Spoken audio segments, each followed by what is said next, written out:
నమస్తే, welcome to editor analysis. నేను మీ వర్మ. అసలు ఈ దాడులేంటి? అనవసరమైన అంశాలన్నింటినీ కూడా ఎందుకు రచ్చ చేస్తున్నారు? తనా పరా భేదం లేకుండా మాట్లాడుతున్న పరిస్థితులేంటి? రజనీకాంత్ పరిచయం అక్కర్లేని వ్యక్తి, సూపర్ స్టార్, చిన్న స్థాయి నుంచి అత్యున్నత శిఖరాలు ఆధిరోసించిన గొప్ప నటుడు. ఆయన్ని వేలు పెట్టి చూడడానికి లేదు, ఎందుకంటే అంత సౌమ్యుడు, అంత మంచివాడు. ఎప్పుడు ఆయన వివాదాల్లోకి వెళ్ళలేదు. ఆయన్ని కామెంట్లు చేశారు. ఇక బ్రహ్మశ్రీ చాగంటి కోటేశ్వరరావు గారు, ఇంకా ఈయన గురించి వేరే చెప్పాల్సిన అవసరం లేదు. ఉదయం మొదలైందంటే, సూర్యుడు పొద్దు పొడిచాడంటే ఆయన ప్రవచనాలు వినేవాళ్ళు లక్షలాది మంది ఉన్నారు. ఎందుకంటే మంచి బోధన చేస్తారు వాళ్ళు. ఆయన టార్గెటే. సో ఇవన్నీ దేనికోసం వస్తున్నాయంటే, చంద్రబాబు నాయుడు గారిని ఎవరు పొగిన్నా ఒక వర్గానికి నచ్చట్లేదు, వాళ్ళు అటాకులు చేస్తూనే ఉంటారు. అసలు చంద్రబాబు నాయుడు గారి అంశం ఎందుకు, లేకపోతే పవన్ కళ్యాణ్ గారి అంశం ఎందుకు, లేకపోతే ఇంకొక నాయకుడి అంశం ఎందుకు? వాళ్ళు చెప్పే అంశాలు వేరు. ఒక ప్రోగ్రాంకి వెళ్తున్నప్పుడు, ఫర్ ఎగ్జాంపుల్ జగన్మోహన్ రెడ్డి గారు ప్రోగ్రాంకి ఎవరైనా ఇన్వైట్ చేస్తే వాళ్ళ నాన్నగారి కోసం ఉన్న ఆ అనుబంధాన్ని, లేకపోతే ఆయనతో ఉన్న ఆ బంధాన్ని, ఆ స్నేహపూర్వక అంశాన్ని ఖచ్చితంగా ప్రశంసిస్తారు, ఖచ్చితంగా దాని గురించి మాట్లాడతారు. అందులో తప్పుపడడానికి ఏముంది? ఆ వేదికగా వేరే వాళ్ళని ఎవరన్నా టార్గెట్ చేసి విమర్శలు చేస్తే అప్పుడు ఏమైనా ఫీల్ అవ్వచ్చు, ఎవరు పేరు పెట్టో లేకపోతే వేరే రకంగానే. ఏమీ లేకుండా మీరు ఎవరిని పొగిడినా మేము ఒప్పుకోము అనే విధంగా సోషల్ మీడియాలో ఎందుకు ఈ రకంగా రెచ్చిపోతున్నాయో అర్థం కాని పరిస్థితి అంటున్నది ఆంధ్రప్రదేశ్ ప్రభుత్వం. అందుకనే ఉక్కుపాదం మోపాలి అంటున్నారు. ప్రతి అంశాన్ని రాజకీయం చేయడమే, ప్రతి అంశాన్ని టార్గెట్లు చేయడమే.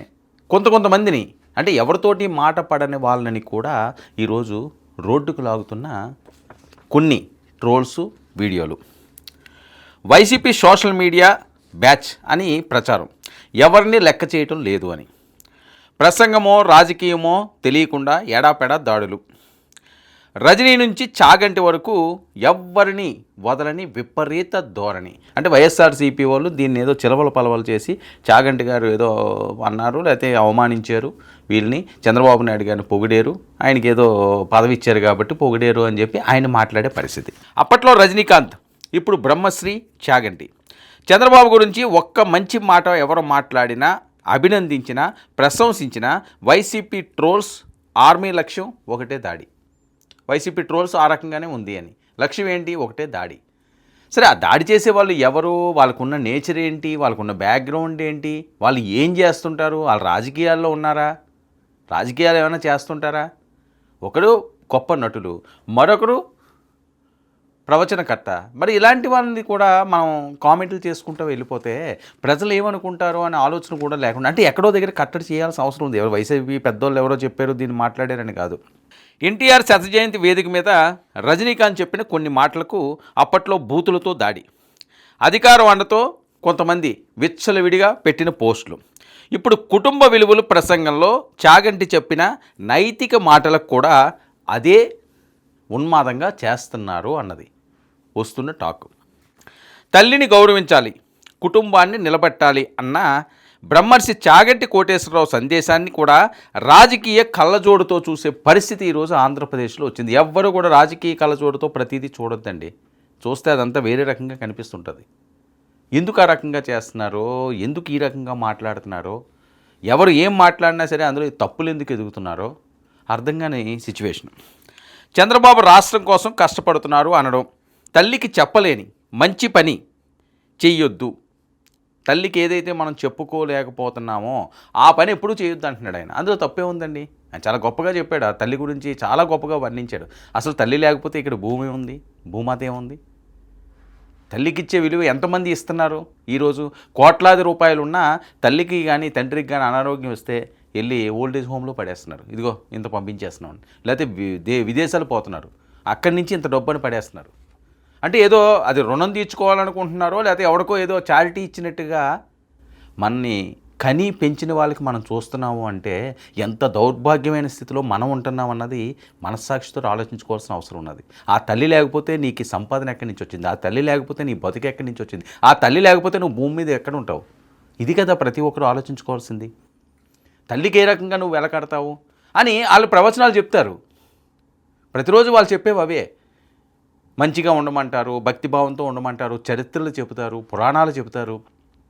అలాంటి వాళ్ళని కూడా రాజకీయాల్లోకి తీసుకొచ్చి దూషించడం ఏంటి అని చెప్పి చీ కొడుతున్నారు. ఇవన్నీ కూడా వ్యతిరేకతే. ఇవన్నీ కూడా వ్యతిరేకత అవుతాయి. అనవసరమైనవన్నీ కూడా కోరి కొని తెచ్చుకోవడం అంటారు వీటిని. ఇలాంటి అంశాల్లో చాగంటి లాంటి వాళ్ళని కూడా రాజకీయంలోకి లాగితే పరిస్థితి ఏ రకంగా ఉంటుందని కాలం నిర్ణయిస్తుందంటూ పెద్ద ఎత్తున ట్రోల్స్ అవుతున్న నేపథ్యం. ఇక ఇవి కూడా వైసీపీకి రాజకీయ దాడిలా కనిపించడం పరిస్థితి ఎంత దిగజారుతుందో చెబుతుంది అంటూ వస్తున్న వార్తల నేపథ్యం. ఇక చాగంటితో సహా ప్రముఖులపై సోషల్ మీడియాలో విమర్శలతో రచ్చ. ఇది వైసీపీ పార్టీకి ఉన్న ఆందోళన లేక ఆత్మన్యూన్యత భావమా? రాజకీయ వర్గాల్లో జరుగుతున్న పెద్ద చర్చ. అలాంటి పెద్దవాళ్ళని ఏ రకంగా అంటారు మీరు? వాళ్ళని కూడా ఇందులోకి ఎందుకు లాగుతారు?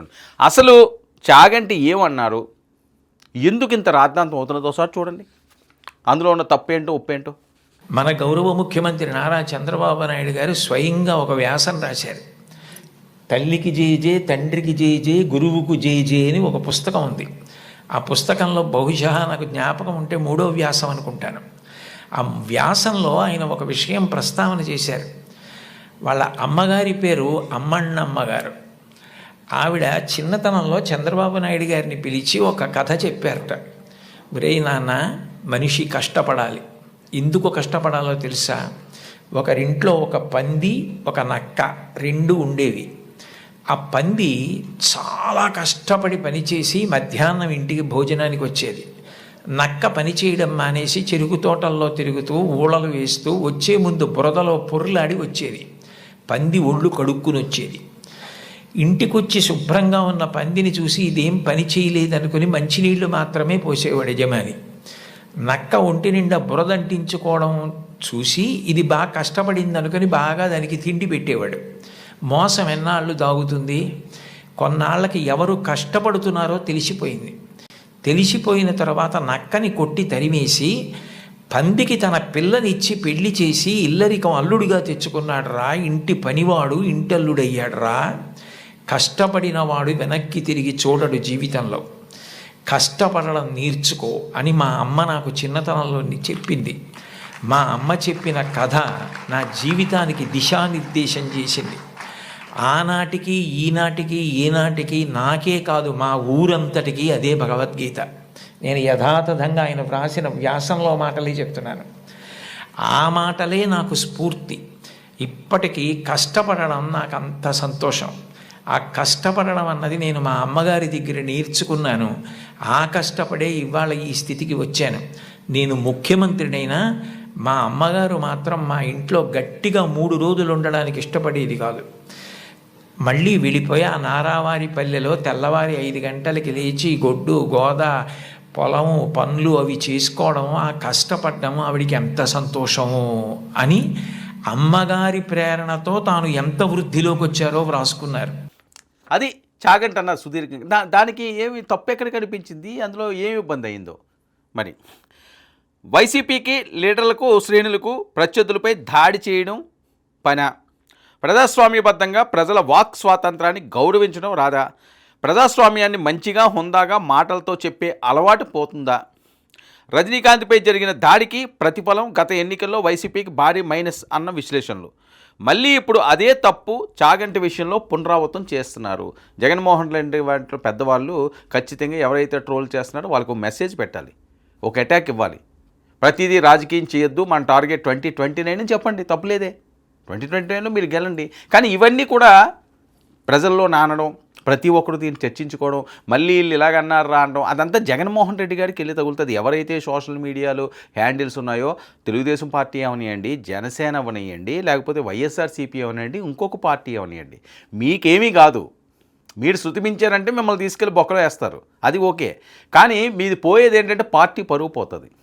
ఆ నాయకుడికి ఇబ్బంది పడతాడు, అతను చులకన అయిపోతాడు సమాజంలోని. ఆ పెట్టినోడు ఎవడో కాదు. ఎవరంటే వైసీపీ అంటారు, టీడీపీ అంటారు, జనసేన అంటారు, కాంగ్రెస్ అంటారు, బీజేపీ అంటారు. అంతేగాని ఆ పేరు అది ఏంది అని ఎవడో చూడడు. ఎక్కడి నుంచి వచ్చిందిరా వాళ్ళు ఏదో పేరు పెట్టుకుంటారు, జగనన్న దళం, లేకపోతే చంద్రబాబు ఫాలోవర్సు, లేకపోతే లోకేష్, లేకపోతే పవన్ కళ్యాణ్, ఇలా ఈ పేర్లే కదా పెట్టుకుండి నడిపిస్తుంటారు. అవన్నీ ఏమనుకుంటారు అలా చూసిన వాళ్ళందరూని? అందరూ దాని వెనకాల ఎవరో ఉన్నారని అమ్మా వీళ్ళే పెట్టిస్తున్నట్టున్నారా అనుకునే వాళ్ళు చాలామంది ఉంటారు. అవన్నీ కూడా ఇబ్బంది పార్టీ శ్రేణులకి అది ఆలోచించుకోవాల్సిన అవసరం ఉన్నది. మంచి చెడు అనేవి ఉంటాయండి జీవితంలోని. మంచి చెడు అన్నది ఉంటుంది సమాజంలోని. ఎంతసేపు చెడు ఆలోచనలతో ఉంటే ఆ చెడే వస్తుంది, మంచి అన్నది పోతుంది. మంచి పోతే ఇంక మానవత్వం పోతుంది. మానవత్వం పోయిందంటే మనం ఉన్నా ఊడినా ఒకటే. ఇక రజనీకాంత్పై ఆ రోజు జరిగిన గారి ఫలితాన్ని ఇక చాగంటి కోటేశ్వరరావు ప్రభుత్వ నైతిక విలువల సలహాదారు, విద్యార్థులకు ఉచితంగా విలువల విద్య బోధిస్తున్న వ్యక్తి. ఆయన ప్రసంగం ఫోకస్ అంతా తల్లి ప్రేమ, గురువు గౌరవం, స్వీయ నియంత్రణ, నైతికం. కానీ వైసీపీ ట్రోల్స్ వాళ్ళ దృష్టి ఎలా ఉన్నదంటే చంద్రబాబు అని ఒక లైన్ మీదే వాళ్ళు స్టిక్ ఆన్ అయిపోయి ఉన్నారు. మిగతా ఏమీ కూడా వాళ్ళకి ఎక్కలేదు, వాళ్ళ చెవులకి వినిపించలేదు, కనిపించలేదని. ఇక సమాజానికి నైతిక విలువలు బోధిస్తూ ఆచరించే చాగంటి మాటల్లో కూడా జగన్పై విమర్శలు వెతికే ప్రయత్నం. ఇది స్పందన కాదు, భయం అంటున్న రాజకీయ విశ్లేషకులు. ఇక ప్రసంగాలకు రాజకీయ రంగంలోకి లాగే ప్రచారం, తటస్థ ప్రజల్లో వైసీపీ ప్రతి ఛాయ్ పైన ప్రభావం చూపుతుందన్న విశ్లేషణ. ఇక రజనీ నుంచి చాగంటి వరకు ఇష్టం లేని వారిపై దాడి చేయడం వైసీపీ పార్టీ స్ట్రాటజీ అంటూ డైరెక్ట్ జగన్మోహన్ రెడ్డి గారిని హిట్ చేస్తున్నారు ఎవరో చేసిన తప్పుకు. ఆ స్ట్రాటజీలా మారింది అంటూ అన్న ప్రశ్న రాజకీయంగా హైలైట్ అవుతున్నది. ఇప్పుడు అది ఎవరు చేశారో, ఏం చేశారో వాళ్ళ మీడియాస్ నుంచి బయటికి వస్తున్నాయి. డైరెక్ట్ టార్గెట్ చేస్తున్నారు. సజ్జల లాంటి వాళ్ళు కూడా, ఆయన లాంటి వాళ్ళు కూడా మాట్లాడిన సందర్భం ఇలాంటి వాటి మీద. అంటే ప్రతిదీ కూడా ఏదో అంటే సోషల్ మీడియాలో చూసి వెంటనే స్పందిస్తారు. ఎవడో అడుగుతారు, ఓ రిపోర్టర్, సార్ ఏంటి సార్ ఇలా వచ్చిందంటే సోషల్ మీడియాలో వైరల్ అవుతున్నది, ఆయన ఏదో చెప్తారు, అది వేరే రకంగా వెళ్తుంది. అంటే మొత్తం మీద ఎవరిని వదిలే పరిస్థితి లేదు. ఏ పార్టీ అవనండి, ఎవరు అవనియండి, పార్టీలన్నీ పక్కన పెట్టండి. కొన్ని అంశాల మీద ఇలాంటి ప్రవచనకర్తల మీద కూడా మనం ఇష్టం వచ్చినట్లుగా ట్రోల్ చేసే సమాజం, ట్రోల్ చేసే ఆలోచన నుంచి బయటికి రావాల్సిన అవసరం ఉంది. ఇలాంటి వాళ్ళు కొంతమందే ఉంటారు. ఇన్ని కోట్ల మందిలో చాగంటి లాంటి వాళ్ళు, గరికపాటి లాంటి వాళ్ళు ఎంతమంది ఉన్నారు? ఇంకా వాళ్ళని మనం దూరం చేసుకుని అమ్మ మనం ఏం చెప్తే ఏమొస్తుందిరా బాబు అని చెప్పి వాళ్ళు కూడా ప్రశాంతంగా ఇంటికే పరిమితం అయ్యారనుకోండి, ఒక బోధన వస్తుందా? ఎవరు చెప్తారు? స్కూల్లో చెప్తారు ఇవన్నీ, ప్రవచనాలన్నీ. ఏ రకంగా మనిషి బతకాలి, ఏ రకంగా చేయాలి, ఎలా ఉండాలి, మంచి ఏంటి, చెడ్డ ఏంటి, మానవత్వం ఏంటి, దేవుడు ఏంటి, దెయ్యం ఏంటి, ఇలాంటివన్నీ ఎవరు చెప్తారు? వీళ్ళే చెప్తారు. ఇన్ని కోట్ల మందిలో ఉన్నవాళ్ళు ఆ ఒకరిద్దరే. అలాంటి వాళ్ళని కూడా రాజకీయ పరంగా లాగి ఇబ్బందులు పెట్టి మానసికంగా వాళ్ళకి షాపుకు గురి చేసి మనం సాధించేది ఏంటి? వికృత ఆనందమే. ఎవరు చేసినా సరే ఈ పని. ఇలాంటి వాటికి దూరంగా దయచేసి ఉండండి. వేరే అంశాల మీద మాట్లాడుకోండి రాజకీయ పక్షాన్ని. వీళ్ళు కూడా అందులోకి లాగి ఇంకా పాతాళంలోకి దిగిపోవద్దు.